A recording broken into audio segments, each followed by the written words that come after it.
आने वाले इलेक्शंस के लिए खुदाबंद पीसफुल होने के लिए प्रार्थना करते हैं।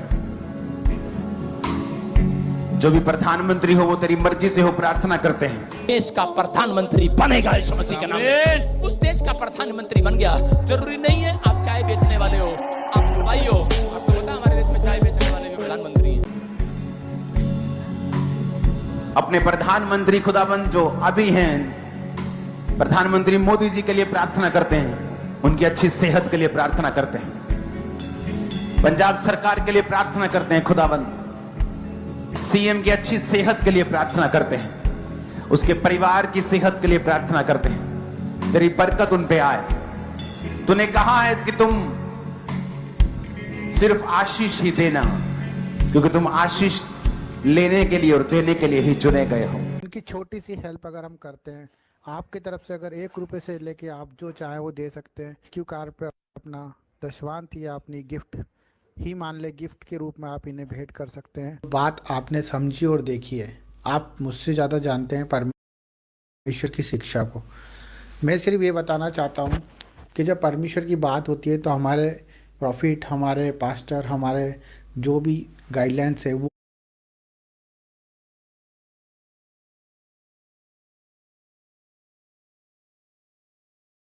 वो अगर हमें कुछ शिक्षा देते हैं और अगर हम उनके पास जाते हैं तो वो कोई बुनियादी शिक्षा को लेके चलते हैं, वो बाइबल की शिक्षा को लेके चलते हैं।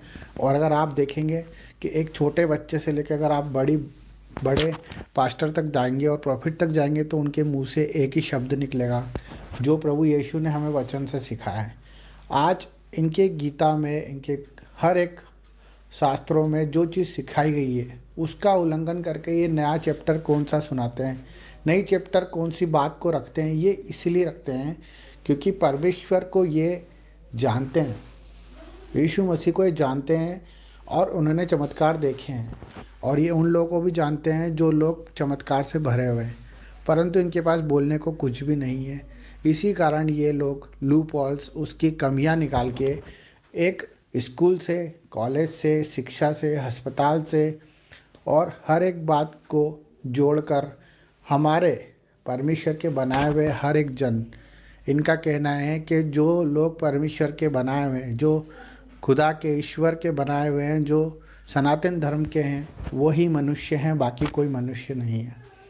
इस बात का उल्लेख इसलिए किया जा रहा है कि आने वाले टाइम में जो हमारे भाई हिंदू हैं उनके बच्चों को ये शिक्षा दी जा रही है ताकि वो हमें घृणा की नज़र से देखे और हमारे जीवन में उनको एक अलग नज़रिए से देखा जाए और हमारा प्रेम ख़त्म हो जाए और हम सिर्फ इन बाबाओं को और इनकी शिक्षाओं को ताजे और इनकी शिक्षाओं पे चले, ताकि इनकी शिक्षाओं से जो देश में ये चाह रहे हैं कि प्रेम ख़त्म हो जाए, चारों तरफ लड़ाई हो,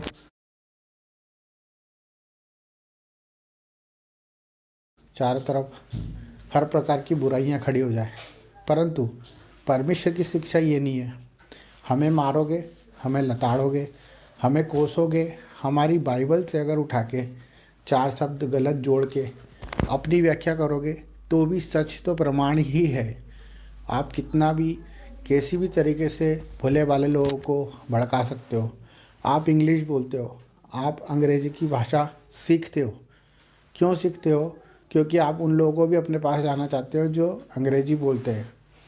आप उन लोगों के पास भी जाते हो जो लोग आज इन शिक्षाओं को नहीं जानते।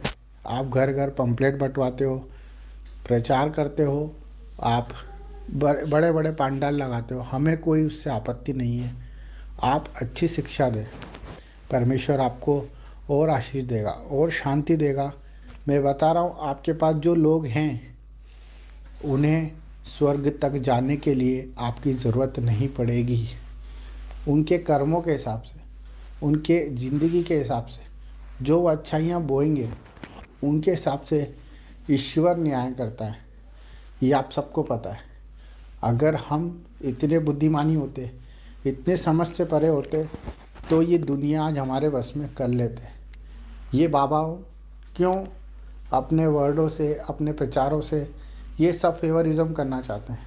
सिर्फ इनका डर जो इनको जीने नहीं देता, जो इन्हें अंदर ही अंदर खोदता है कि आज अगर इनको सच्ची शिक्षा मिल गई, इनकी आँख की पट्टी अगर खुल गई, तो ये सच्चाई को जान लेंगे और वो सच्चाई को जान के हमें छोड़ के चले जाएंगे।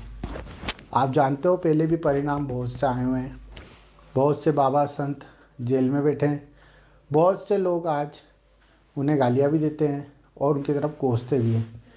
मनुष्य किसी पे डिपेंड नहीं है, मनुष्य अपनी ज़रूरतों के हिसाब से दौड़ता है, जहाँ उसकी ज़रूरत पूरी होती है वो वहाँ चले जाता है। उसी प्रकार से अगर उसे सच्ची शिक्षा मिलेगी, अगर सच्चा ईश्वर मिलेगा, तो वो क्यों छोड़ के जाएगा। हमारे प्रॉफिट, हमारे पास्टर कभी ये नहीं कहते किसी को कि आप धर्म बदलिए, आप अपने जीवन को हमें समर्पित किए। आज होता क्या है कि मेरे द्वारा मैं चंगाई पाता हूँ तो मैं किसी को बताता हूँ और उनको मैं प्रार्थना सभा में ले जाता हूँ, वो चंगाई पाता है तो वो किसी को ले आता है।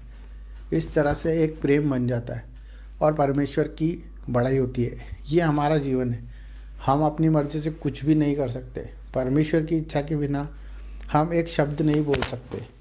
अगर हम झूठे हैं, मक्कार हैं या हमारे अंदर कमियां हैं, तो ये हमें कोई और नहीं, ये स्वयं हम खुद बताते हैं। हमारे अंदर हम जानते हैं कि हम कितने बड़े पापी हैं, ये कितने बड़े पुण्य आत्मा हैं। हम अच्छे काम करेंगे तो उसका फल यहीं मिलेगा हमें। अगर हमने एक अच्छी फसल लगाई है तो उसका रिज़ल्ट अच्छा ही होगा। अगर हमने उसकी देख रेख करी है, हमने उसकी कटनी करी है, उसको समय पर पानी दिया है, तो वो हमें एक अच्छा पौधा बनकर, अच्छा झाड़ बनकर फल ही देगा। ये एक व्याख्या है सच्चाई की।